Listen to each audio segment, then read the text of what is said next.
Hola, soy la senadora Lili Pérez y hoy día los quiero invitar a un nuevo ciclo de programas de TV Senado.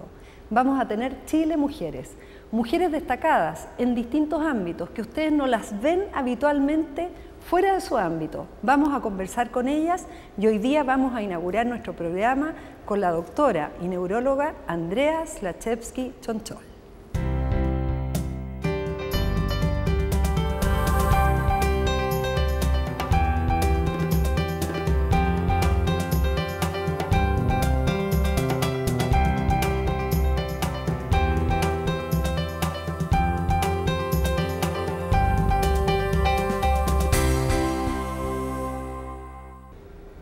Hoy estamos con la doctora Andrea Zlaczewski-Chonchol. La doctora Zlaczewski es una mujer joven que estudió en la Universidad de Chile, que se especializó en neurología. Le vamos a contar cómo fue ese proceso. Y hoy día ella encabeza una importante campaña con respecto a definir, combatir y hacer y diseñar políticas públicas con respecto al Alzheimer.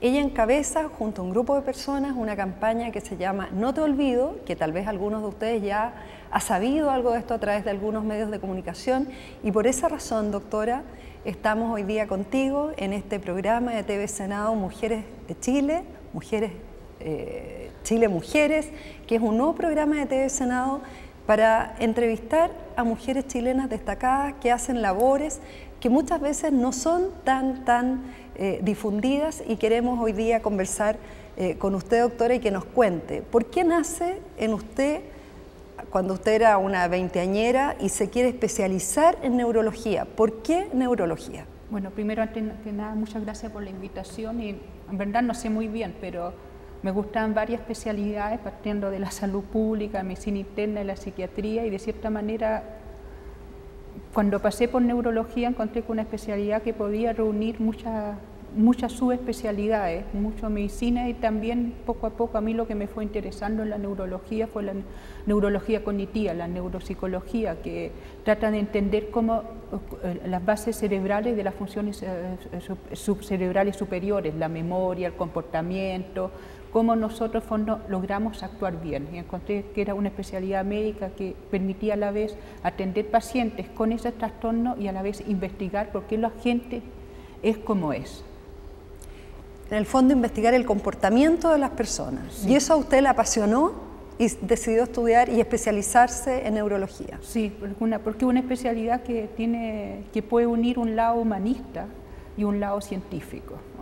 Y allí usted estudia en la Universidad de Chile y después viaja a hacer un doctorado. Sí, cuando viajé por un año, y como se dan las cosas nos quedamos mucho más, y terminó un doctorado porque me interesaba la neuropsicología, y en el momento que yo terminé mi especialización en Chile no había muchas posibilidades para especializarse en neuropsicología en Chile, y la única posibilidad era salir afuera. Muy bien. ¿Y a qué se tituló finalmente? De neuróloga o de neuróloga. Yo salí un poco tarde de la universidad, yo salí a los 27, 28, 29, y el doctorado fue más tardío, tomó bastante tiempo. ¿Y usted, doctora, en qué momento de su vida, cuando usted ya está ejerciendo como médico, como neuróloga especialista, en qué momento usted descubre este afán que tiene, conociendo el comportamiento de las personas? ¿Por qué usted encausa su amor, digamos, a la medicina y a su carrera, a su vida? ¿Por qué lo enfoca en una problemática de la que se habla tan poco como es el Alzheimer? Bueno, a partir del momento que uno se dedica a la neurología cognitiva, lo que más uno ve en términos de prevalencia es personas con Alzheimer. Y yo gran parte de mi práctica clínica la hago en el hospital público, en el Hospital Salvador. Y llega un momento que uno se enfrenta, que uno no puede ofrecerle muy poco a la gente. Puede ser muy frustrante, y creo que la única manera de cambiar las cosas, y lo que a mí me pasó, es tratar de impulsar que haya políticas públicas, hacer más conciencia sobre esta enfermedad. Cuando o me quedaba haciendo lo que estaba haciendo de la misma manera con una insatisfacción permanente, o empezaba con esa campaña, y tuve la suerte de encontrar familiares, otras personas que compartíamos el mismo afán, y decidimos organizarnos y empezar formamos una corporación profesional de Alzheimer y otras demencias, y empezamos con la campaña No Te Olvido.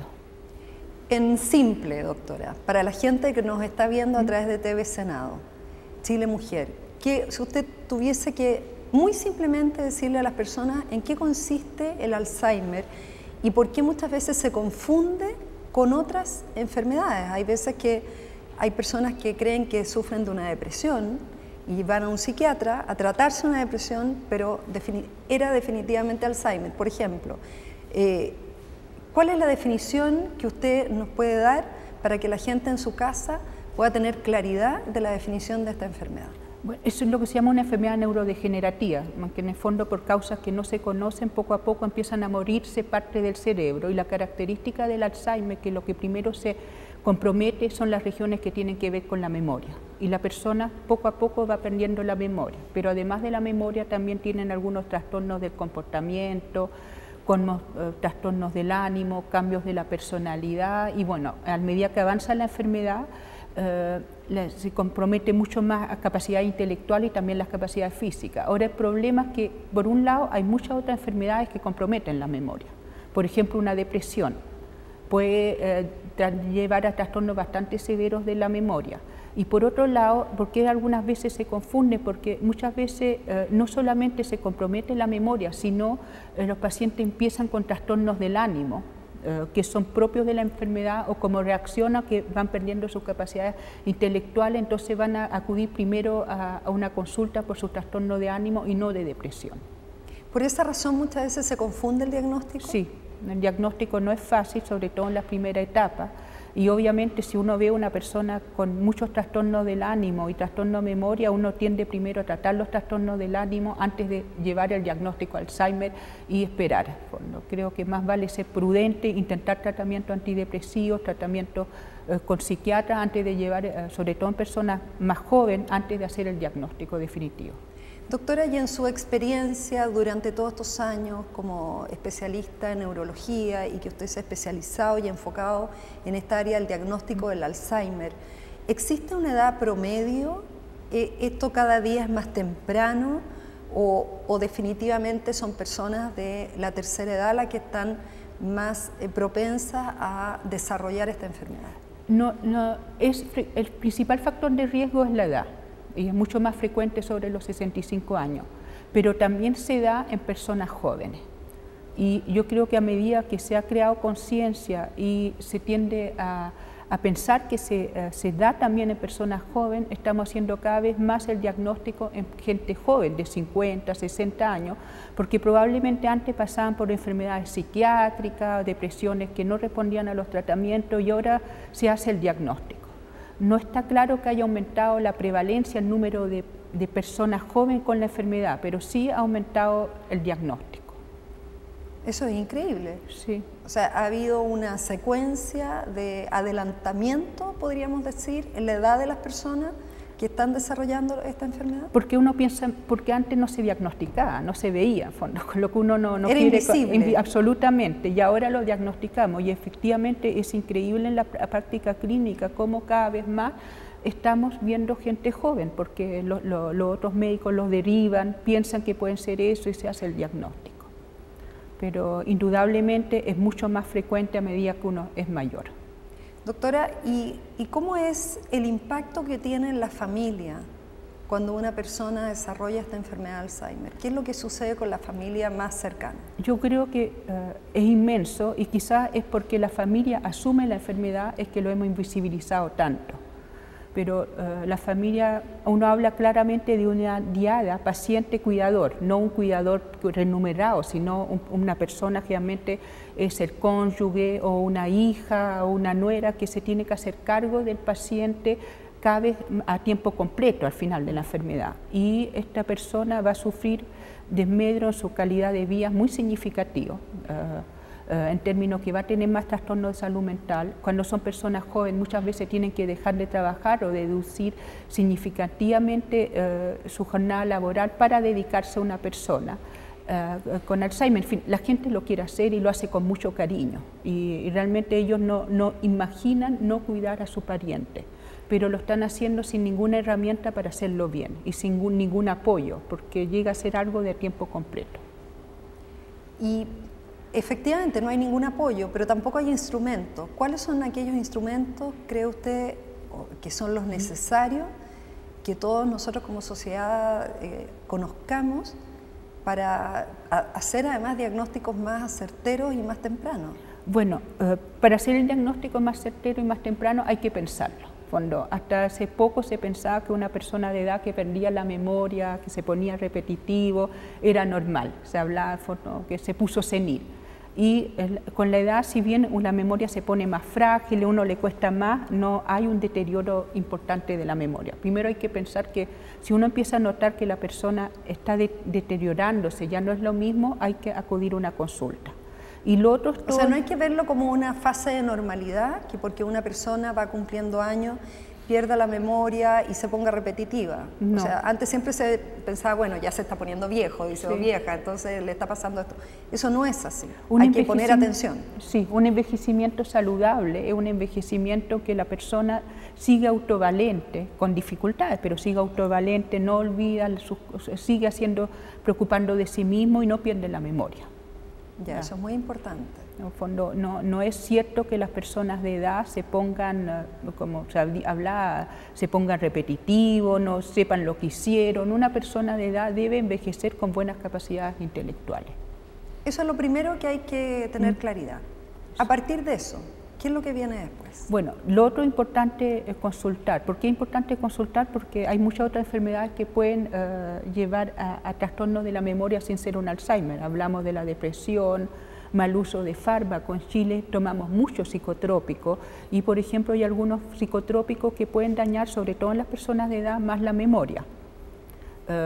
Sí, hay algunos ansiolíticos que tienen un efecto bastante nefasto en la memoria en personas de edad, algunos antidepresivos que se utilizan, que también pueden dañar la memoria. Entonces siempre hay que pensar en factores agravantes, que uno eventualmente los pueda limpiar a la persona y que la persona mejore o mejore parcialmente. Pero eso, por ejemplo, una persona que está con un tratamiento de depresión y ha consumido estos fármacos antidepresivos, como usted lo dice, ¿puede ayudar a desencadenar la enfermedad de Alzheimer con mayor rapidez?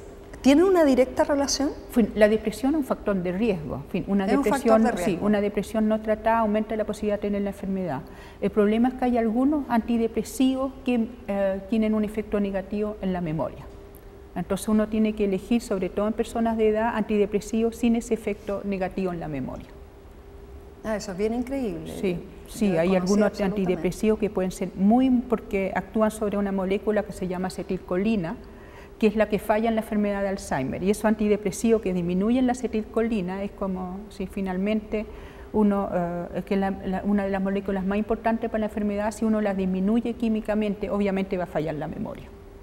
Es tremendamente interesante, doctora. Eso es algo que nosotros es una información que no se maneja a nivel masivo. Sí, y sobre todo porque son antidepresivos que son muy baratos, son muy efectivos, sobre todo en personas jóvenes, y son muchas veces de primera elección en la atención primaria.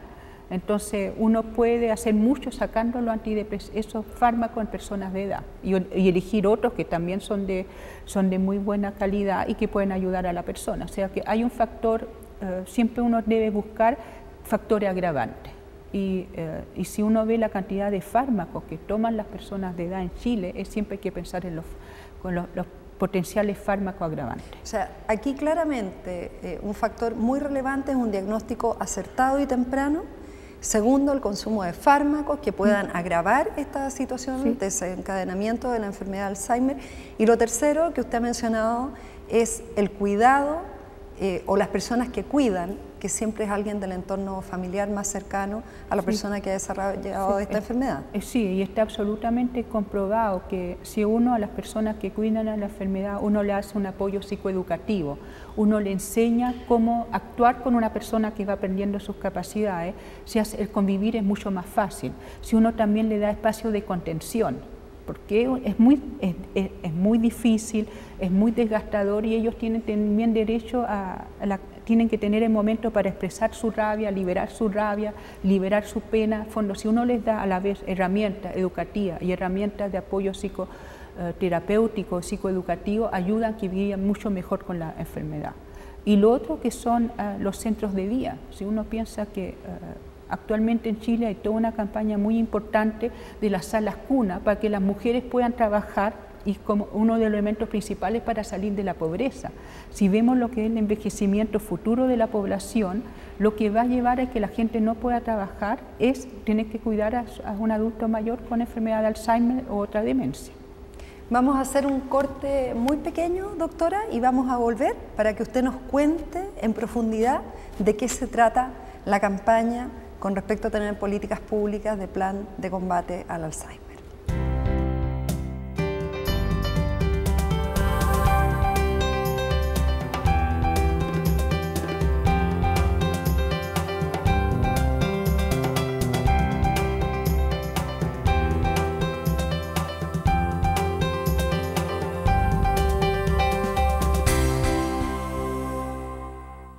La gente no se imagina la historia que puede tener una.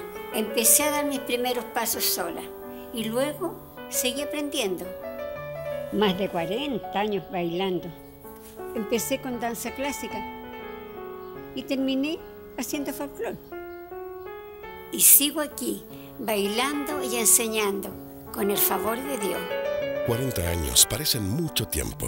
Para nosotros es muy poco. Llevamos 40 años acogiendo abuelos para siempre. ¿Contamos con usted?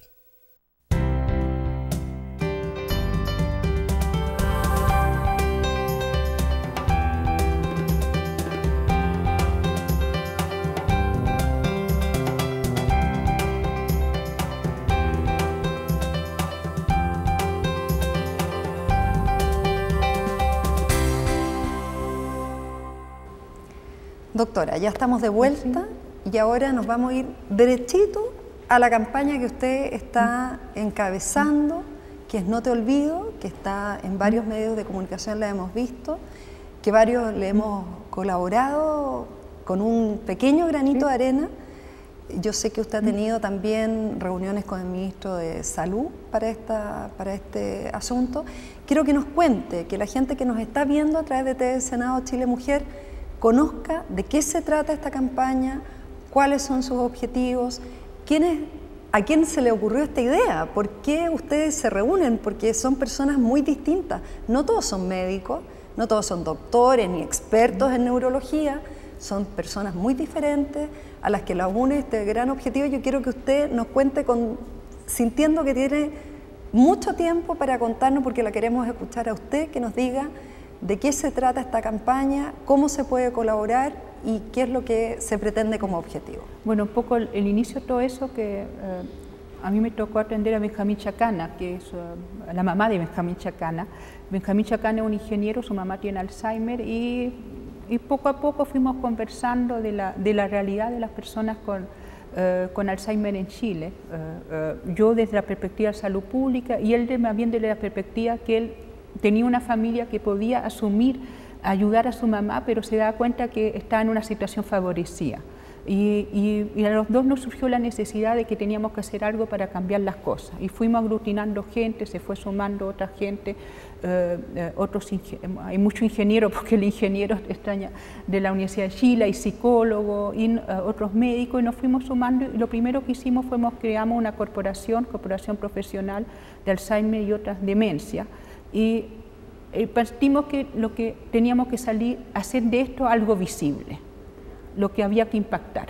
Realmente no podíamos seguir en la misma de lamentarnos que la situación y hacer alguna campaña de prensa. Y tuvimos mucha suerte de conocer por una parte a Tomás Moyate de la Radio Bio Bio, que nos dio un espacio de frase radial, y fueron ellos los que crearon el eslogan No Te Olvido. Y por otra, en Radio Bio Bio, Tomás Moyate, a usted los apoya y él es el creador de la frase. No, todo su equipo son los que crean con Eric Buchmann, que es uno de los gerentes de la radio. Ellos crean el eslogan No Te Olvido. Y al mismo tiempo surgió una posibilidad por una editorial LOM que nos había ofrecido unos afiches, y buscando contenido con los afiches nos encontramos con Andrés Nazar de la agencia Samara, que dijo, no tenemos medios, hagamos algo impactante. O sea, ustedes entre medio de diseñar este objetivo y empezar a hacer esta campaña para masificar y que la gente sepa de qué se trata el Alzheimer, se encuentran además con personas dispuestas a apoyarlos, como Tomás Mochati de Radio Bio Bio y como Andrés Nazar, que es de una agencia de publicidad que los ayuda a diseñar, y de la editorial LOM. Editorial LOM. Y son ellos, Andrés Nazar, el que ideó la idea, dijo, tenemos pocos medios, hay que hacer algo impactante, y él propuso hacer la campaña tomando 4 políticos de todo el espectro político y envejeciendo, así con la idea, mañana puedes ser tú quien nos necesite. Y fue bueno, nosotros teníamos como la idea, tuvimos la buena fortuna de encontrar a gente que ofrecieron su ayuda decidieron colaborar, y eso nos permitió hacer la campaña. El principal objetivo de la campaña es solicitar a las autoridades un plan nacional de Alzheimer. Ahora, ¿por qué eso? Porque todas las recomendaciones internacionales, la Organización Mundial de la Salud, dicen que esto hay que abordarlo desde un punto de vista multisectorial. No es solamente un problema sanitario, no es solamente ni social. Tiene que haber medidas, políticas públicas, a la vez sanitaria y social para abordar. Y básicamente esas políticas públicas tienen que considerar 3 o 4 ejes. El primer eje es mejorar la atención y el diagnóstico. Cuando no estamos diagnosticando bien esta enfermedad, y a las personas cuando se le diagnostica no se le ofrecen nada. El segundo eje, hay que saber más sobre esta enfermedad. Actualmente no tenemos cura y hay que investigar para algún día encontrar un tratamiento. El tercer eje es la solidaridad. Es fundamental que no es un problema solamente de alguna familia, sino de todas las sociedades. En fondo es bastante terrible que son gente que ha colaborado a la sociedad, que ha aportado, y los dejamos totalmente desvalidos, que sus hijos se preocupen de ellos y nos olvidamos de ellos. Y además influye mucho la tasa de envejecimiento, las proyecciones que tenemos en nuestro país con respecto a los adultos mayores. Sí, en Chile actualmente, en el último censo, el 11% de los adultos, de las personas tenían sobre 65 años. En el 2025 va a llegar como al 27%, al 2050 vamos a llegar al 27%. El 27% está pronosticado para el año 2050 de adultos mayores. O sea, hoy día actualmente consideramos que hay 180.000 personas con Alzheimer. Considerando la tasa de envejecimiento, van a haber 600.000 en el 2050. Más de medio millón de personas. Sí. Claro, y no hay políticas públicas implementadas. Primero, que tengan un diagnóstico certero, que hemos estado conversando. Segundo, que implementen cuál es el tipo de tratamiento real que hay que hacer. Y lo tercero es tener, ¿cierto?, una red de cuidado con respecto a las personas que padecen esta enfermedad. Y lo cuarto, que también es importante, propiciar la prevención. La prevención. Háblenos de eso, doctora. Si bien hay muchas cosas que pueden ayudar a disminuir el riesgo. Primero, todos los factores de riesgo cardiovascular. El no tratamiento de la hipertensión, el colesterol alto, son todos factores de riesgo de la enfermedad. Segundo, mantenerse socialmente activo. Las personas que mantienen sus redes sociales logran disminuir el riesgo. Lo otro es la educación. La enfermedad es mucho más frecuente en personas de bajo nivel de educación. O sea que, ¿por qué? Se piensa que hay un factor que se llama reserva cognitiva. En la medida que tengamos una mejor educación, una mayor actividad social y una mayor actividad intelectual, se crean más redes neuronales, las neuronas se conectan más entre ellas, por lo tanto tenemos más capacidad para soportar la enfermedad. Es como una barrera. Exactamente. Que ayuda más. Y los estudios que ha hecho el CENAMA muestran que en personas de bajo 8 años de educación, y el promedio de la educación en el adulto mayor actualmente en Chile es de 7 años, la enfermedad es muchísimo más frecuente. Pero no solamente la educación, y también es mantenerse una vida intelectualmente y socialmente activa. ¿Y en qué fase está la campaña? La campaña estamos tratando de concretizar. Bueno, ha sido muy importante todo el apoyo de los parlamentarios en eso, que hacerla más visible. Tuvimos ya una reunión con el ministro y la idea es empezar a trabajar en proyectos pilotos, empezando cómo el sistema público puede abordar ese problema, y lo que se propone es que se creen una adecuada coordinación entre la atención primaria y la atención secundaria para ayudar a las personas con la enfermedad. En que la atención secundaria ayude al diagnóstico y en la atención primaria, en coordinación con la atención secundaria, se implementen todos los talleres psicoeducativos y de apoyo y también de atención a los pacientes. Y eso también implica, doctora Zlachevsky, una capacitación a los médicos que estarían a cargo de estos centros modelos, áreas para la atención del Alzheimer. Sí, absolutamente. Si uno ve los currículums actualmente de las escuelas de medicina, en general lo que es neurología y sobre todo esta enfermedad está muy poco enseñado, en consideración que son de las enfermedades más prevalentes. Entonces, primero hay que mejorar la enseñanza de medicina, pero ya los médicos que ya están trabajando hay que educarlos, saber cómo hacer el diagnóstico o qué se puede hacer.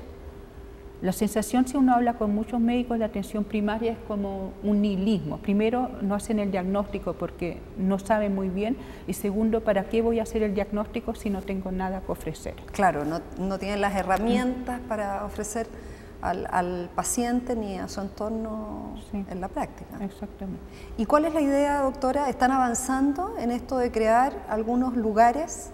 Bueno, tuvimos la primera reunión con el ministro y estamos esperando que nos envíe una contrapropuesta para ver cómo hacer esa red, y nosotros al mismo tiempo como corporación estamos trabajando, elaborando cómo debería ser un proyecto piloto ideal para después buscar financiamiento para implementarlo en algunas zonas. Y la idea es hacer en el sur, en el centro, en la metropolitana. Sí, aparte en Santiago, en el sur, en la zona centro-norte. Zona centro-norte, de diferentes sectores y viendo. Porque tampoco hay ninguna solución ideal. Nadie sabe cómo nuestro país tiene que enfrentar la enfermedad. Uno puede traer los modelos de afuera, pero obviamente hay que ir viendo, probando, dando la idiosincrasia del sistema de salud chileno, que es diferente al de otros países. ¿Y qué personas se han ido sumando a este equipo que usted lidera, doctora? Usted nos comentaba de un señor que es un particular.